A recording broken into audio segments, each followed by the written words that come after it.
אני לא יודע כמה מכם זוכרים את הימים, אולי מהצד השני אתם זוכרים. אני רוצה לספר לכם איך זה היה לגדול בתור ילד, כשפתאום הגיע גל העלייה העצום הזה של יוצאי חבר העמים בתחילת שנות ה-90. זה היה פתאום כאילו מישהו פתח איזו מערכת מיזוג במדינת ישראל, ונכנס דרכה אוויר אחר. היה בחורף הראשון שבו הגיעו כל כך הרבה עולים, היה גם, אם אתם זוכרים, שלג בכל הארץ, וכאילו מישהו עשה קבלת פנים ככה להתאקלם, לא תדעו שבדרך כלל פה זה 35 מעלות ו-90% לחות, אבל פתאום כאילו נכנסו צלילים אחרים ושירים אחרים, ופתאום בטלוויזיה התחיל גם תרגום ברוסית. עד אז היה בעברית וערבית ולפעמים גם אנגלית, אבל פתאום צלילים ברוסית מילאו את החלל, על שלטים של חנויות, בטלוויזיה, ברדיו, פתאום נהיה רדיו רקע. פתאום נהיו מוצרים אחרים בסופר. פתאום הגיעו ילדים לבית ספר, 2 בכיתה, 3 בכיתה, 1 בכיתה, 2 בגן, שהגיעו ממקום אחרים, מנהגים אחרים, חלקם ממש, היום זה דבר מדהים להיזכר, לא יודעים עברית ויושבים בצד וכולם מנסים לעזור להם, אולי זה לא תמיד נראה ככה מהצד השני, ואפשר להגיד בפרספקטיבה היסטורית שהעלייה מחבר העמים, ברית המועצות לשעבר, הייתה העלייה המוצלחת בתולדות המדינה. זאת אומרת, הדור הראשון תמיד מאוד קשה לו, אבל הדור של יוצאי חבר העמים, עם כל הסיפורים על המהנדס שנהיה שומר ועל הרופא שנהיה מנקה, בפרספקטיבה היסטורית אפשר כבר לקבוע שזאת ההצלחה המסחררת ביותר בתולדות קליטת העלייה במדינת ישראל. בתוך הרף עין, שיעור ההכנסה לנפש הדביק את כלל האוכלוסייה, ובחלק מהמקרים עבר אותו. אחד הפרטים הכי מדהימים על מדינת ישראל, זה שכיום הציבור עם שיעור הבעלות על דירה הכי גדול בכל המדינה, יוצאי חבר העמים. למה? הגיעו לארץ, דבר ראשון, קונים דירה. עברו 30 שנה, סיימו לקנות את המשכנתא, פתאום לכולם יש, עברו בסיבוב את הדורות שהיו לפניהם. אבל במישור הפוליטי, צריך להגיד, המשמעות הייתה אפילו עוד יותר דרמטית. נתחיל בהתחלה, לא יודע אם אתם יודעים, אבל ההחלטה של שמיר להעלות 1,000,000 עולי חבר העמים שינתה גם את מדיניות הביטחון של מדינת ישראל. כאשר ראש ממשלה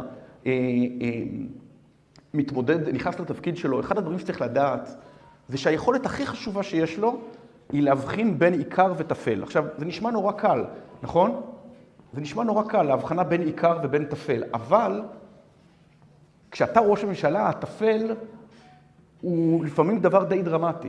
אתה צריך בעצם לקחת דברים סופר חשובים, מכריעים, ולהחליט שהם פחות חשובים מהמשימה העליונה שלך.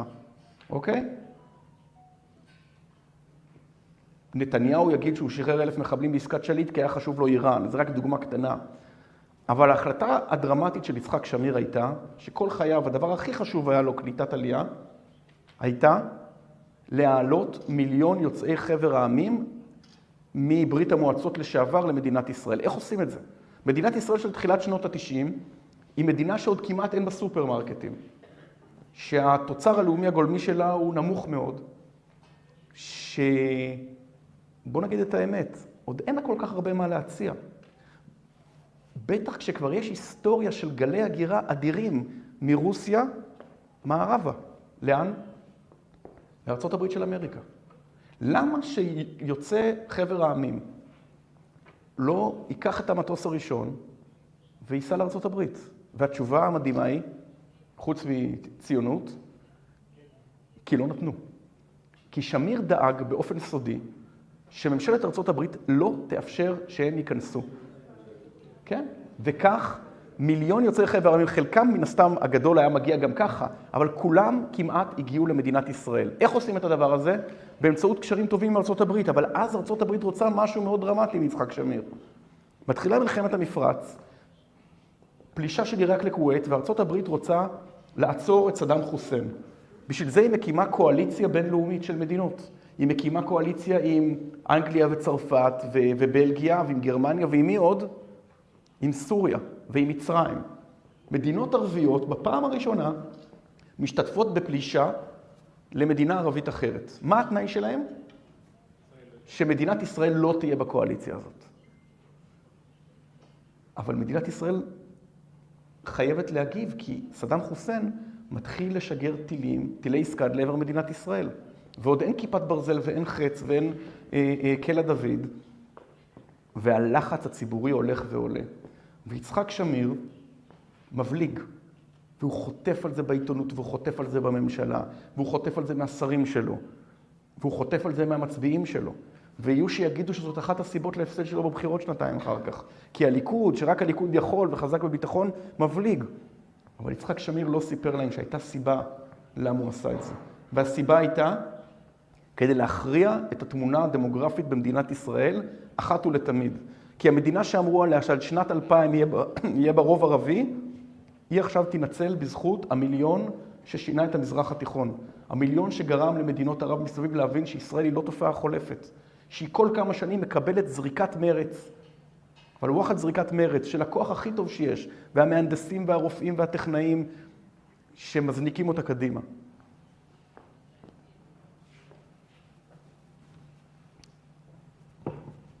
אבל שמיר הלך, ושמיר לא סתם הולך הביתה ב-1992. למה הוא הולך הביתה? מי הצביע נגדו?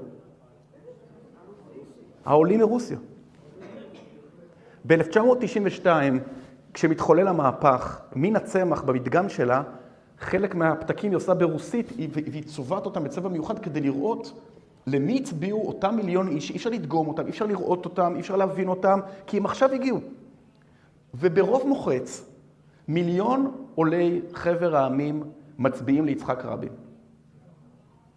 ברוב מוחץ, והם מעניקים לו ולמפלגת העבודה את הגדולה שבניצחון, את הניצחון הגדול בתולדותיה, כמעט הניצחון האחרון.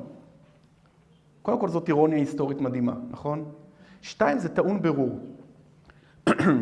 צריך לדעת קודם כל פרט מאוד מעניין. אנשים שמהגרים מדיקטטורות שמאלניות מצביעים לימין, ואנשים שמהגרים מדיקטטורות ימניות מצביעים לשמאל. זה בגדול העניין. כל יוצאי ארגנטינה עד היום שהיו בכנסת, חיים ילין וטרכטנברג ואחרים, היו במפלגת העבודה או יש עתיד. כי הם הגיעו מדיקטטורה ימנית ואומרים, את זה אנחנו לא רוצים. זה מסוכן. ורוב מכריע של מי שהגיעו מדיקטטורה שמאלנית, כמו ברית המועצות, נוטים להצביע לימין. כמו שרוב המהגרים הקובנים, הפליטים הקובנים בארצות הברית מצביעים למפלגה הרפובליקאית. זאת אומרת, לכאורה, הבסיס הוא שיוצאי חבר העמים אמורים להצביע למי? לימין. אבל יש שאלה, מה זה בדיוק ימין? וכאן מתחיל האירוע שלדעתי הוא אולי הדרמטי ביותר בפוליטיקה הישראלית שמעצב אותה עד היום. לא יודע כמה מפה מכירים, אבל בזמנו היה נהוג לחשוב שמי שמנבא את תוצאות הבחירות בישראל זה בית הספר בליך ברמת גן. נכון? אגב, בית ספר בליך ברמת גן מנבא בהחלט במדויק את תוצאות הבחירות בישראל, כל פעם שמפלגות שמאל עולות. כי הוא תמיד מצביע לשמאל כבר 40 שנה. אוקיי? אבל תמיד אז זה. אוקיי, עכשיו, מי שבאמת הוא בית הספר בליך של הפוליטיקה בישראל, זה יוצאי חבר העמים. אם אתם רוצים לדעת מה יהיו תוצאות הבחירות בישראל, תבדקו למי הם מצביעים. זה פשוט עובד כמו שעון ומדהים עד כמה האירוע הזה הוא נוכח נפקד. ב-1992 יוצאי חבר העמים מצביעים לרבין בהמוניהם, כי הם רואים ברבין את רמטכ"ל מלחמת ששת הימים ואת הביטחוניסט הכי טוב שיש. מה השתנה מ-92 עד 96? אוסלו, נכון, אבל בואו נלך יותר אחורה. מה זה מחנה הימין במדינת ישראל? על מה הוא מתבסס? לכאורה מחנה הימין במדינת ישראל מתבסס על נושא ביטחוני, מדיני ביטחוני, נכון? אבל אם תשימו לב, יש פה משהו קצת מוזר, כי כשמנחם בגין עולה לשלטון והוא האיש שהקים באמת את מחנה הימין, המחנה הלאומי, הוא אומר, אנחנו ננהיג את המדינה בסגנון יהודי טוב.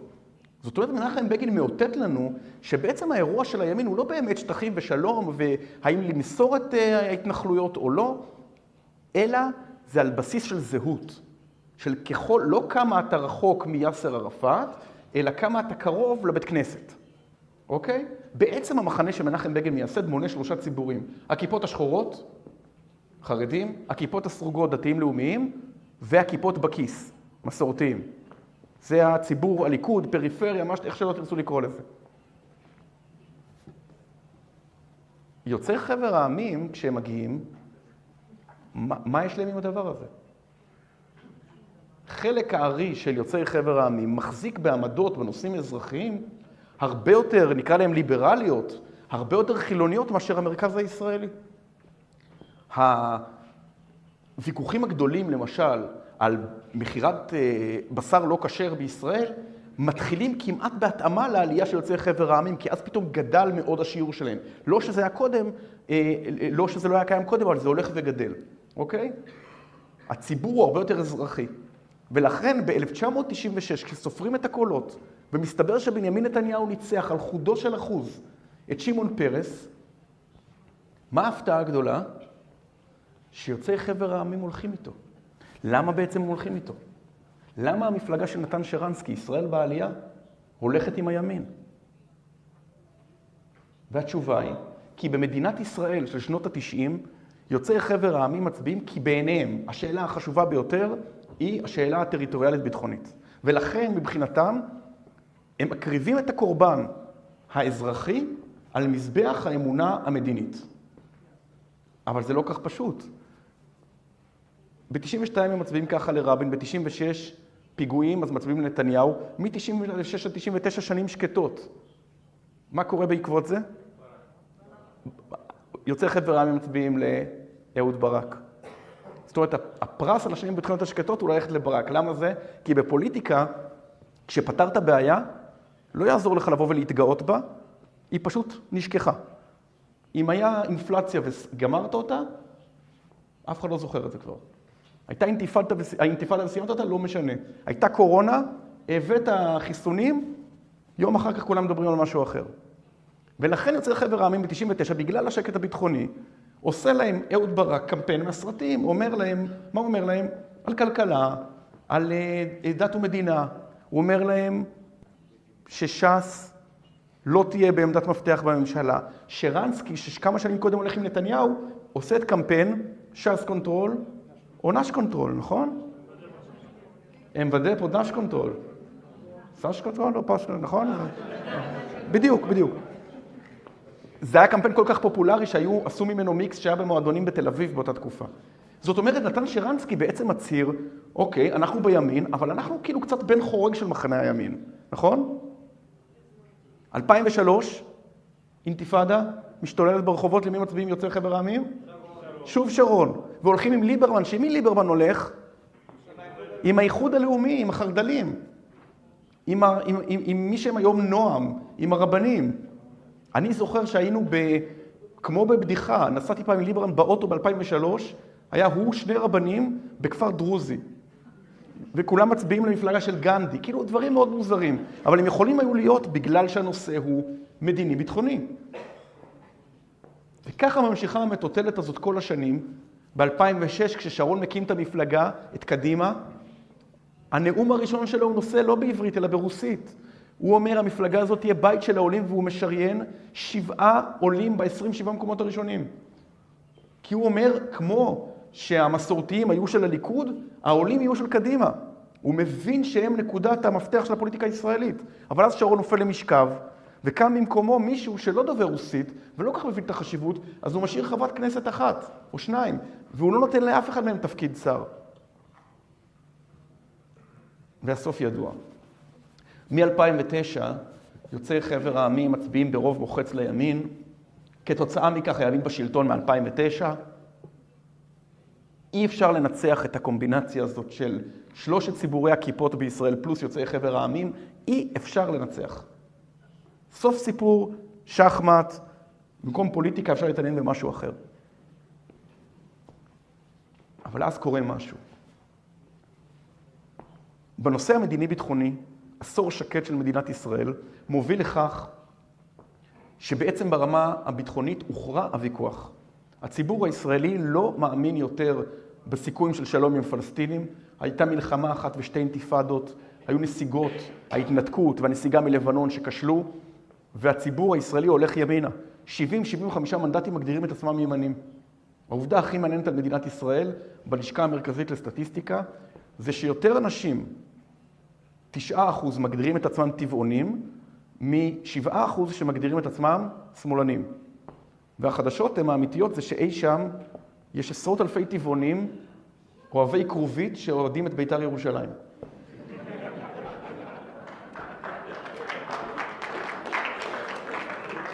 אבל מה קורה כשוויכוח מוכרע? כששני בני אדם רבים, ואז משלימים ביניהם, הולכים לשתות קפה או בירה. אבל בפוליטיקה, כשנגמר ויכוח אחד, מה ישר מתחיל? ויכוח אחר. עכשיו תראו, אני מציע לכם מאוד להיזהר. זה אחת הסיבות שהיה לי קשה לכתוב את הספר הזה, אבל זה גם היה אתגר. כי אם אתם עוקבים רק אחר הטלוויזיה, אתם יכולים להתרשם בטעות שכל הסיפור בפוליטיקה הוא סכסוכים אישיים. איווט שונא את ביבי, ביבי שונא את בנט, בנט כועס על לפיד, לפיד רב עם ההוא, נכון? ואם אתם קוראים את מדע המדינה, אז אתם רואים שזרמים עמוקים אידיאולוגיים שולטים בתנועת העבודה ובתנועת החירות. והאמת היא שזה גם וגם. השנאות האישיות בפוליטיקה הם קצה הקרחון של משהו הרבה יותר עמוק. ובנושא של התמורה הגדולה של יוצאי חבר העמים, הוא הנושא שמדגים את זה הכי במדויק. כי כאשר גובע הוויכוח המדיני-ביטחוני, פתאום מסתבר שדווקא כאשר הקונצנזוס בישראל הולך ועולה, ולכאורה כבר אין ויכוחים גדולים, לא על שטחים, לא על שלום, לא על ירושלים, פתאום מדינת ישראל נקלעת לוואקום משתק, שבו 5 פעמים לא מצליחים להקים ממשלה יציבה. 5 מערכות בחירות ב4 שנים. למה? אז יהיו שיגידו כי ביבי, נכון? אוהבים את ביבי, לא אוהבים את ביבי. זה אף פעם לא היה נושא פרסונלי. כמו שכולנו מבינים עכשיו, נתניהו מייצג זרם הרבה יותר עמוק, וגם מתנגדיו מייצגים זרם הרבה יותר עמוק. אז מה בעצם הסיפור? אז אתם תגידו לי, כי אביגדור ליברמן באיזשהו שלב כעס על נתניהו, תודה רבה, ולכן מה קרה? הוא עזב אותו ומאז אי אפשר להקים ממשלה. אגב, זה קרה השבוע לפני 5 שנים.